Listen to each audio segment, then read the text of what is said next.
السلام علیکم and good evening, میں ہوں مہر بخاری۔ سپریم کورٹ نے تاریخی فیصلہ دیتے ہوئے پولیٹیکل انجینئرنگ کا ایک اور دروازہ بند کر دیا ہے۔ سپریم کورٹ نے 62(1)(f) سے متعلق فیصلے میں نہ صرف تاحیات نااہلی کی سزا ختم کر دی ہے بلکہ 184(3) کے تحت کسی کو نااہل کرنے کا عدالت عظمیٰ کا اختیار بھی ختم کر دیا ہے۔ سپریم کورٹ کا کہنا ہے کہ عدالتیں سیاستدانوں کے لیے آرٹیکل 62(1)(f) کا استعمال اس وقت تک نہیں کر سکتی جب تک پارلیمان پہلے ایک قانون منظور نہیں کرتی کہ جس میں یہ طے کیا جائے کہ کس طرح آرٹیکل 62(1)(f) صادق اور امین کے معیار کو عدالتوں میں لاگو کیا جائے گا۔ آج مسلم لیگ نواز کے سربراہ میاں نواز شریف اور IPP کے سربراہ جہانگیر خان ترین دونوں 8 فروری کا الیکشن لڑنے کے لیے اہل ہو چکے ہیں اور اب الیکشن ہوتے ہوئے دکھائی بھی دے رہے ہیں، کیونکہ بقول مریم نواز شریف پلڑے برابر ہوں گے تو الیکشن ہوگا۔ پلڑے آج برابر ہو گئے ہیں۔ بظاہر چوتھی بار وزارت عظمیٰ اور نواز شریف کے درمیان حائل آخری رکاوٹ بھی ہٹ گئی ہے۔ Chief justice of Pakistan justice قاضی فائز عیسیٰ کی سربراہی میں 7 رکنی بینچ نے 6-1 کے تناسب سے فیصلہ سنایا اور بینچ کی رکن جسٹس یحییٰ فریدی نے اکثریتی فیصلے سے اختلاف کیا ہے۔ 7 صفحات پر مشتمل سپریم کورٹ کے مختصر فیصلے میں یہ کہا گیا ہے کہ سیاستدانوں کی نااہلی تاحیات نہیں ہوگی۔ سپریم کورٹ نے آرٹیکل 62(1)(f) کے تحت تاحیات نااہلی ختم کرتے ہوئے مختصر فیصلے میں یہ کہا ہے کہ آرٹیکل 62(1)(f) کو آئین سے الگ کر کے اکیلا نہیں پڑھا جا سکتا۔ الیکشن ایکٹ کے تحت نااہلی کی مدت 5 سال ہے کہ جسے پرکھنے کی ضرورت نہیں اور الیکشن ایکٹ کا قانون فیلڈ میں موجود ہے۔ 62(1)(f) میں کوئی بھی سزا تجویز نہیں کی گئی۔ فیصلے میں مزید کہا گیا ہے کہ عدالتی ڈکلیریشن کے ذریعے 62(1)(f) کی تشریح اس کو دوبارہ لکھنے کے مترادف ہے۔ فیصلے میں کہا گیا ہے کہ آرٹیکل 62(1)(f) میں درج نہیں کہ کورٹ آف لا کیا ہے۔ آرٹیکل 62(1)(f) واضح نہیں کرتا کہ ڈکلیریشن کس نے دینی ہے۔ آرٹیکل 62(1)(f) میں درج نہیں کہ نااہلی کی مدت کتنی ہوگی۔ ایسا کوئی قانون نہیں کہ جو واضح کرے کہ آرٹیکل 62(1)(f) کے تحت نااہلی کا طریقہ کار کیا ہوگا۔ فیصلے میں مزید کہا گیا ہے کہ ایسا کوئی قانون نہیں کہ جو واضح کرے کہ آرٹیکل 62(1)(f) کے تحت نااہلی کی مدت کیا ہوگی۔ یہ بھی واضح نہیں کہ 62(1)(f) کے تحت نااہلی فیئر ٹرائل اور قانونی تقاضوں کے مطابق ہے یا نہیں۔ جسٹس یحییٰ خان افریدی نے اپنے اختلافی نوٹ میں تاحیات نااہلی کے فیصلے کو درست قرار دیا ہے اور کہا ہے کہ کسی بھی رکن اسمبلی کی نااہلی سپریم کورٹ کا فیصلہ برقرار رہنے تک رہے گی۔ سپریم کورٹ کے پاس آئین کے آرٹیکل 184(3) میں کسی کی نااہلی کا اختیار نہیں۔ تاحیات نااہلی کی مدت کے تعین کے اس فیصلے کے بعد بہت سے اہم ترین سوالات ہیں جو جنم لے رہے ہیں۔ کیا سپریم کورٹ کا سمیع اللہ بلوچ کیس کا فیصلہ درست بھی تھا یا اس کا مقصد کچھ شخصیات کو الیکشن سے باہر رکھنا مقصود تھا؟ کیونکہ معزز جج جنہوں نے تاحیات نااہلی کا فیصلہ لکھا تھا، نااہلی کی مدت تاحیات قرار دی تھی، وہ بھی اپنے فیصلے سے اپنے آپ کو ڈسٹنس کر رہے تھے۔ سمیع اللہ بلوچ کیس میں نااہلی کو تاحیات قرار دینے والے جسٹس عمر عطا بندیال فیصل واڑہ کیس میں اپنے فیصلے میں لکھتے ہیں کہ نااہلی کی مدت تاحیات کیسے ہو سکتی ہے؟ یہ تو ایک ظالمانہ سزا ہوگی۔ سمیع اللہ بلوچ میں علادینوں بھائیوں کو کوٹ کیا گیا، اس میں انہوں نے کہا کہ لائف ٹائم ڈسکوالیفیکیشن ہے اگر کسی نے جعلی سند جمع کروائی ہے۔ ریویو کیا کہتا ہے؟ ریویو میں یہ ججمنٹ سیٹیسفائیڈ ہو گیا اور جبکہ سمیع اللہ بلوچ میں اس پہ ریلائی کیا گیا ہے، اس کو کوٹ کیا گیا ہے۔ یہ ریویو بھی 3 ممبر ججمنٹ تھی؟ جی یہ 3 ممبر بینچ ججمنٹ ہے۔ یہ ڈیفرنٹ بینچ ہے؟ مالوٹ یہ مسٹر جیسا عمر عطا بندیال صاحب کی ججمنٹ ہے۔ مالوٹ علادینوں بھائیوں سمیع اللہ بلوچ میں ایکسٹریکٹ کوٹ کر کے اپروو کیا گیا۔ ریویو کا ذکر نہیں کیا؟ نہیں، ریویو تو اب پینڈنگ تھا، ڈیسائیڈ 2020 میں ہوا۔ تو ریویو کے بعد اس کو پھر سمیع اللہ کو نہیں اس پہ کنسیڈر کیا؟ نہیں مالوٹ، اس میں سمیع اللہ بھی ڈسکس کر دیا گیا، یہی پرابلم ہے مالوٹ۔ نہیں، ویری گڈ ویری گڈ۔ دلچسپ بات یہ ہے کہ تاحیات نااہلی کی مدت کے تعین کے لیے کوئی بھی سیاسی جماعت اس کیس میں فریق نہیں بنی تھی، لیکن تاحیات نااہلی کے معاملے کا آغاز اس وقت ہوا کہ جب پیناما لیکس نے دنیا بھر میں دھوم مچائی اور اس وقت کے وزیر اعظم نواز شریف نے قومی اسمبلی میں تقریر کرتے ہوئے لنڈن فلیٹس کا ذکر کرتے ہوئے اور ذرائع کا بتاتے ہوئے کہا کہ یہ ہے وہ ذرائع جن سے لنڈن کے فلیٹس خریدے گئے۔ میرے بیان کردہ حقائق کی مزید تفصیل تمام تر شواہد کے ساتھ سامنے رکھ دی جائے گی۔ دبئی اور جدہ کی فیکٹریوں کے حوالے سے تمام ریکارڈ اور دستاویز موجود ہیں۔ یہ ہیں وہ ذرائع اور وسائل جن سے لندن کے فلیٹس خریدے گئے۔ پاکستان سے ان کے لیے 1 روپیہ بھی باہر نہیں گیا۔ بعد ازاں سپریم کورٹ میں ان کے وکیل کی جانب سے کہا گیا کہ یہ فقط ایک سیاسی بیان تھا۔ نواز شریف کی جانب سے لنڈن فلیٹس کی ملکیت تو مانی گئی لیکن یہ نہیں بتایا گیا کہ اس کا اصل مالک کون ہے۔ آج بھی ہمیں اس سوال کا جواب نہیں ملا کہ لنڈن فلیٹس کی ملکیت کس کے پاس ہے، کیونکہ ان کے حوالے سے مسلم لیگ نواز کے قائدین کے اپنے بیان ایک دوسرے سے ملتے نہیں۔ میری اور میری والدہ کی اور بہن بھائیوں کی پراپرٹیز یہ کہاں سے نکال کے لے آئے ہیں؟ الحمدللہ پارک لین کے اوپر جو اپارٹمنٹس ہیں وہ الحمدللہ ہمارے ہیں. It's on a rent. I'm living on a rent basis which comes from every quarter from Pakistan. 20 سال ہو گئے ان فلیٹس کو خریدے. حسن کے ٹیکس کے جو ریکارڈ ہے اس پہ ہے. میری سینٹرل لندن میں پراپرٹیز تو دور کی بات ہے، میری پاکستان میں بھی کوئی پراپرٹی نہیں ہے. میں اپنے والد کے ساتھ رہتی ہوں. نیسکال لمیٹڈ اور نیلسن لمیٹڈ جو ہے ان کو اون کرتی ہیں. ان کا بینیفیشل اونر جو ہے وہ یہ خادم ہے، وہ ایک ٹرسٹ کے تحت ہیں اور ان کو ہولڈ کرنی ہے اس وقت مریم نواز شریف میری ہمشیرہ جو ہیں. معاملہ قومی اسمبلی اور پریس کانفرنس سے ہوتا ہوا سپریم کورٹ پہنچ گیا اور 28 جولائی 2017 کو سپریم کورٹ کا 5 رکنی بینچ پیناما کیس کا متفقہ تاریخی فیصلہ سناتے ہوئے اس وقت کے وزیر اعظم میاں نواز شریف کو کاغذات نامزدگی میں اثاثوں سے متعلق غلط بیان حلفی جمع کرانے، ایف زیڈ ای کمپنی کو اثاثوں میں ظاہر نہ کرنے اور بیٹے سے لی گئی تنخواہ چھپانے کے الزام میں نااہل قرار دے دیتا ہے. اس کے بعد مسلم لیگ نواز کے قائد نواز شریف نے مشہور زمانہ جملہ مجھے کیوں نکالا کا استعمال کیا اور پھر ججز کے خلاف وہ زبان استعمال کی کہ جو شاید اس کے بعد کسی نے استعمال نہ کی ہو. کیوں نکالا مجھے؟ میں پوچھنا چاہتا ہوں کیوں نکالا؟ جب نواز شریف نے کرپشن نہیں کی تو پھر آپ نے اس کو کیوں نکالا؟ کیوں نکالا؟ کیوں نکالا؟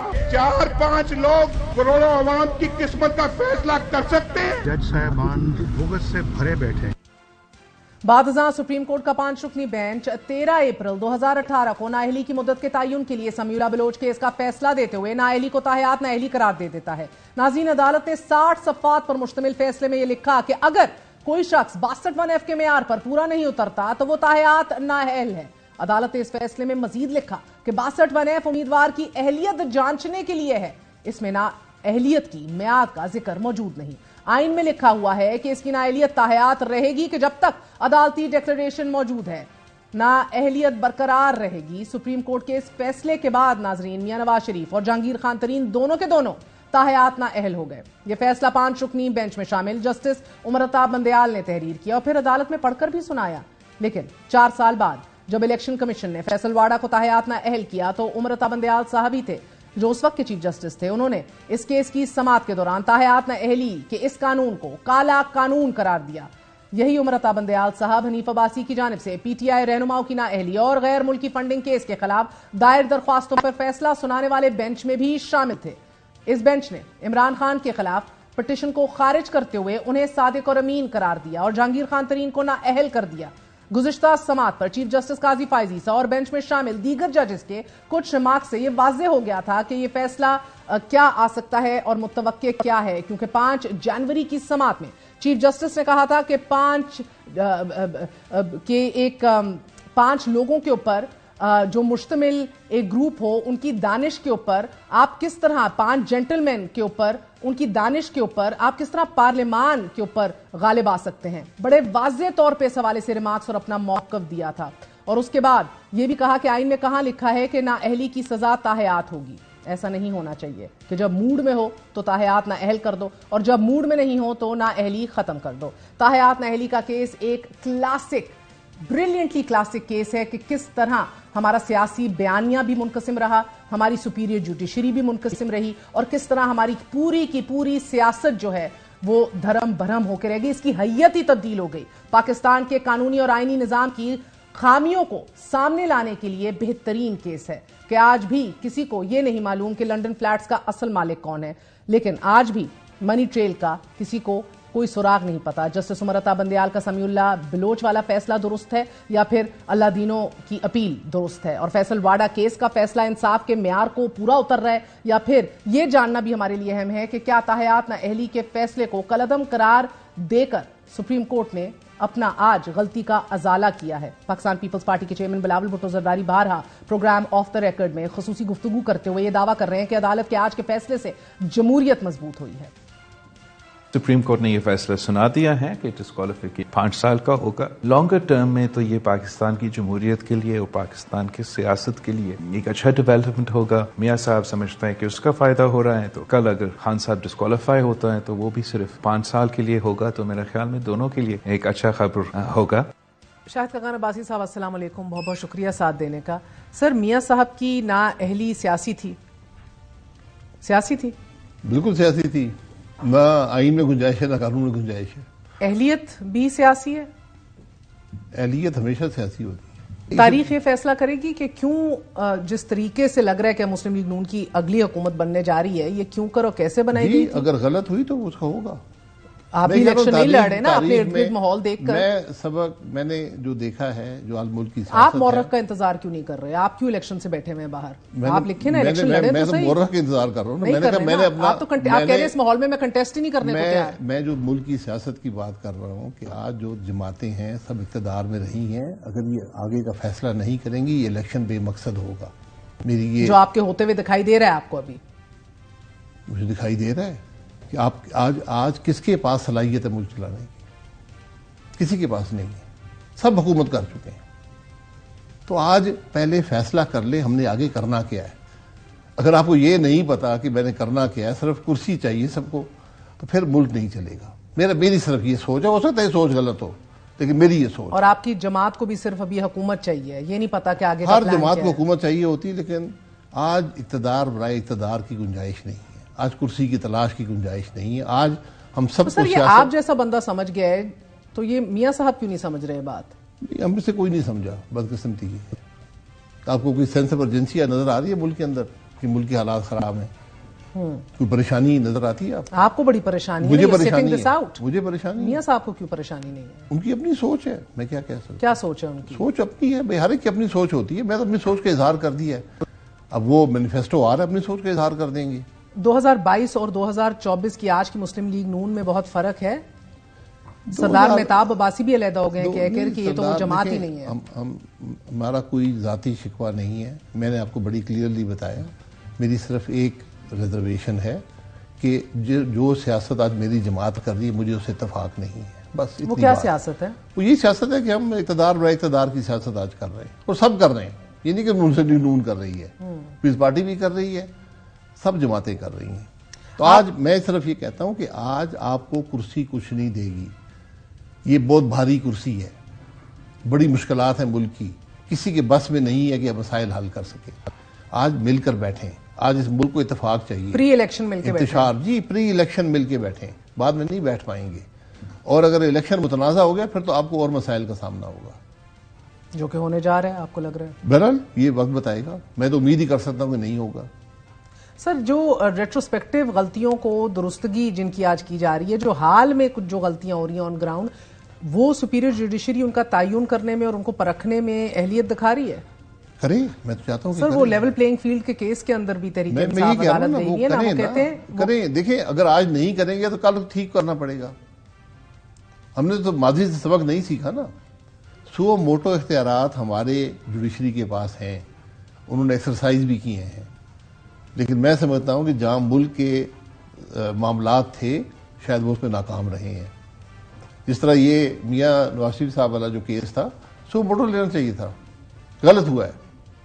ہمارے جو بھائی تھے اس وقت, بردرن ججز تھے, انہوں نے غلط فیصلہ کیا. اس کو کہتے خود درست کرتے, بجائے اس کے کہ یہ آج 6 سال کے بعد جا کے درست کی ہوئی ہے. آپ نے جب الیکشن نہ لڑنے کا فیصلہ کیا, علیحدگی اختیار کی آج کی مسلم لیگ نون کی سیاست سے, آپ سے رابطہ کیا کسی نے تب سے اب تک؟ نہیں, مجھ سے کوئی رابطے کی ضرورت نہیں ہے. میں تو بہت پہلے یہ بات کر دی تھی. رابطے کی ضرورت نہیں ہے. آپ کو کسی نے منانے کی, قائل کرنے کی کوشش نہیں؟ منانے میری خفگی کوئی نہیں ہے. منائیں گے کیا مجھے؟ میری تو ایک سوچ سے اختلاف ہے. کنونس کرنے کی نہیں, کنونس کرنے کی گنجائش نہیں ہے. میں معذرت. آپ کی آخری ملاقات میاں صاحب سے لندن میں ہوئی تھی. اور کیا تاریخ تھی, مہینہ؟ میرا سپٹمبر کا مہینہ تھا. اس میں آپ نے ان کو یہ بتا دیا تھا؟ جی میں نے اس سے پہلے بھی بتا دیا تھا, اس دن بھی بتا دیا تھا کہ میں الیکشن نہیں لڑوں گا. اور انہوں نے کیا کہا تھا؟ بس وہ بات چیت ہوئی تھی ہمارے درمیان, رہنے دیں. لیکن ایک بہت پرانا تعلق ہے, لیکن میری کوئی ذاتی یہاں مسئلہ نہیں ہے. نہ میں کوئی چیز چاہتا ہوں جماعت سے مجھے کوئی کرسی نہ ملی ہو, کوئی ٹکٹ نہ ملا ہو, کوئی عہدہ نہ ملا ہو, وہ بات نہیں ہے. ایک سیاست ہے. میاں صاحب کی اپنی سوچ ہے, میری سوچ اسے آپ غلط سمجھیں, جو بھی ہے تو میں اس پہ قائم ہوں. اس نواز شریف کی کیا سوچ تھی جس نے آپ کو وزیر اعظم بنا دیا, اور آج کے نواز شریف کی کیا سوچ ہے؟ یہ میں کسی کے جج نہیں کر سکتا, یہ تاریخ ہی جج کر سکتی ہے. میری اس وقت سوچ کیا تھی, آج سوچ ہو سکتا ہے میری سوچ غلط ہو آج. میں تو اپنی رائے کا اظہار کر رہا ہوں نا. اور اپنی سیاسی جماعت بھی نہیں بنا رہے ابھی؟ نہیں سیاسی جماعت دیکھیں گے, یہ سیاسی جماعت کی گنجائش ملک میں ہے اور ضرورت ہے. ایک یہ زیادہ مگر یہ بیڑا آپ نہیں اٹھانا چاہتے ابھی. دیکھیں یہ فیصلہ کریں گے, ایک شخص نہیں بناتا. اگر سپورٹ ہو, دوست ہوں ساتھ, ایک سوچ ہو, سوچ ہے, لوگوں کو فکر بھی ہے. آپ کو رائٹ ناؤ شاہد صاحب نیشنل گورنمنٹ بنتی دیکھ رہی ہے پی ڈی ایم 2 کے طرز کی ایک اور حکومت؟ نیشنل نہیں, کولیشن گورنمنٹ ہی بنے گی, کیونکہ میں نہیں سمجھتا کوئی جماعت بھی اکثریت لے سکتی ہے. اس پوزیشن میں ہے, اور اگر موقع ملا, جتنی قیادت کا ہنر, کیپیسٹی, کیپیبلٹی آپ جانتے ہیں, اس طرح کی کولیشن گورنمنٹ کو چلانے کے لیے موضوع شخصیت میاں صاحب ہی ہیں, بڑے میاں صاحب, یا شہباز شریف صاحب؟ نہیں, صرف بڑے میاں صاحب ہی ہیں. اگر یہ حکومت کو ایسی چل سکتی ہے وہ ایک ہی شخصیت ہے. بہرحال پھر بھی بہت مشکل ہوگا, بہت مشکل ہوگا ٹرم کمپلیٹ کرنا. ٹرم کمپلیٹ کرنے سے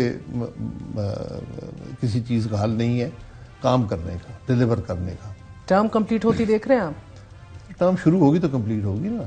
میں ٹرم کمپلیٹ کرنے کو اچیومنٹ نہیں سمجھتا.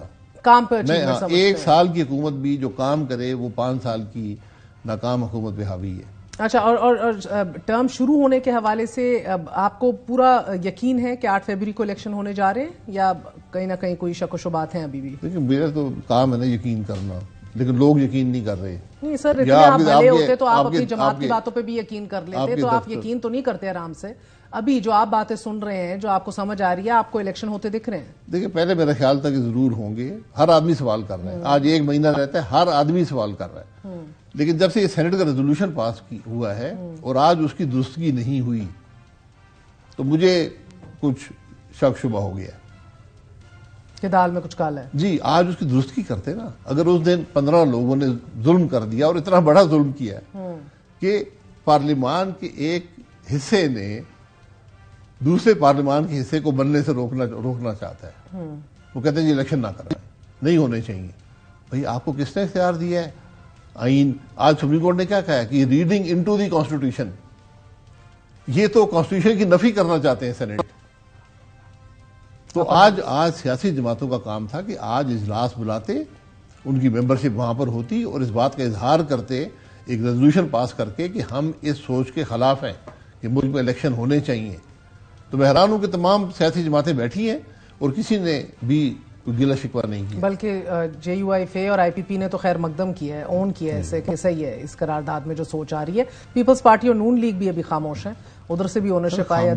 خاموشی نیم رضامندی ہوتی ہے. ضرورت اس بات کی ہے کہ اس کو درست کریں, اس غلطی کو, اور وہ آج درست ہونی چاہیے تھی.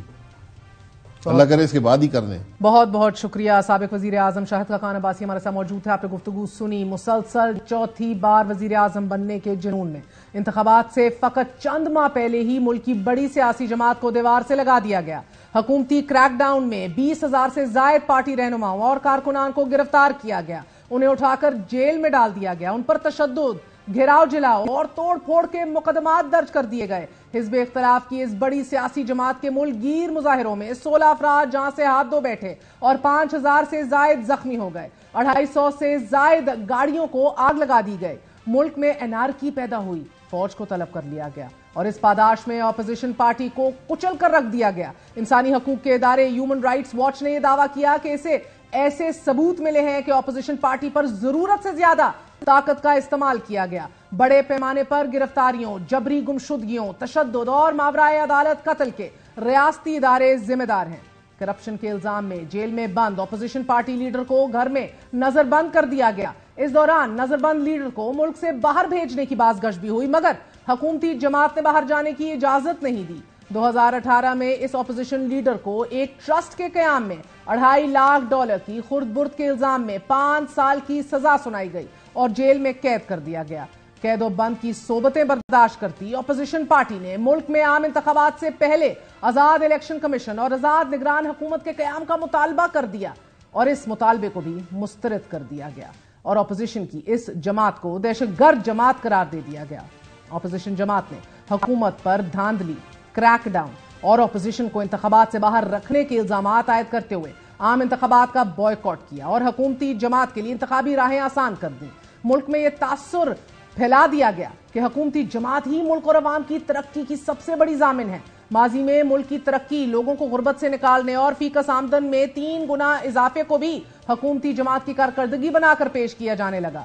یہ سارا منظرنامہ ہمارے پڑوسی ملک بنگلہ دیش کا ہے، جہاں شیخ حسینہ واجد مسلسل چوتھی بار اور مجموعی طور پر 5ویں بار وزیر اعظم منتخب ہو گئی ہیں۔ اپوزیشن جماعت بنگلہ دیش نیشنلسٹ پارٹی نے کے رہنماؤں کے جیلوں میں قید ہونے، پارٹی لیڈر خالدہ ضیاء کے نظر بند ہونے اور الیکشن کے بائیکاٹ کے فیصلے سے شیخ حسینہ کی عوامی لیگ نے 300 میں سے 223 نشستیں جیت لی ہیں۔ اپوزیشن پارٹی کے الیکشن سے باہر ہونے کی وجہ سے انتخابات میں ٹرن آؤٹ صرف 40% رہا اور اس الیکشن میں 45,000 امیدواروں نے بھی میدان مار لیا کہ جن کو ڈمیز ہی قرار دیا جا رہا ہے۔ بنگلہ دیش کی تاریخ میں اس الیکشن کو جھرلو الیکشن قرار دیا جا رہا ہے۔ آزاد ذرائع یہ دعویٰ کر رہے ہیں کہ جب ملک کی اپوزیشن کو جیلوں میں بند کر دیا گیا ہو، جب آزاد نگران حکومت کی بجائے جانبدار حکومت قائم کی گئی ہو اور جب انتظامی ادارے صرف ایک پارٹی کو کامیاب کرانے کی تگ و دو میں مصروف ہوں، تو اس الیکشن کو صاف اور شفاف الیکشن کیسے قرار دیا جا سکتا ہے؟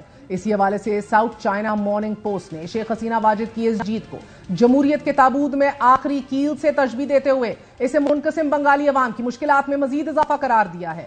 ساؤتھ چائنا مارننگ پوسٹ نے لکھا ہے کہ شیخ حسینہ واجد کے اپنے سیاسی حریفوں کو ہراساں کرنے سے ان کے جمہوری وعدے پر پانی پھر گیا ہے۔ آسٹریلیا کے مشہور جریدے دی آسٹریلین نے لکھا ہے کہ شیخ حسینہ واجد جعلی الیکشن جیت گئی ہیں۔ اسی طرح ABC نیوز نے اپوزیشن کے بائیکاٹ کے بعد اس الیکشن کو شام الیکشنز قرار دے دیا ہے اور وال سٹریٹ جرنل نے اس الیکشن سے 3 دن پہلے ہی یہ لکھ دیا تھا کہ بنگلہ دیشی ووٹرز ایک ایسے انتخاب کے لیے ووٹ ڈالیں گے کہ جس کا نتیجہ پہلے سے ہی طے شدہ ہے۔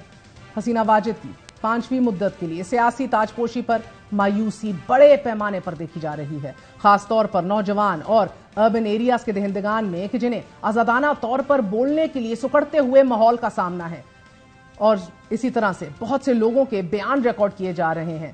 33 سالہ کمپیوٹر سائنس انجینئر ابراہیم حق نے یہ دعویٰ کیا ہے کہ عوامی لیگ کی پلے بک کا سب سے نیا یہ ڈرامہ ہے اور انہیں اس تماشے میں حصہ لینے میں کوئی دلچسپی نہیں۔ اسی طرح ساجد الزمان کا یہ کہنا ہے کہ اس میں قومی انتخابات کی حقیقی فضا ہی نہیں ہے۔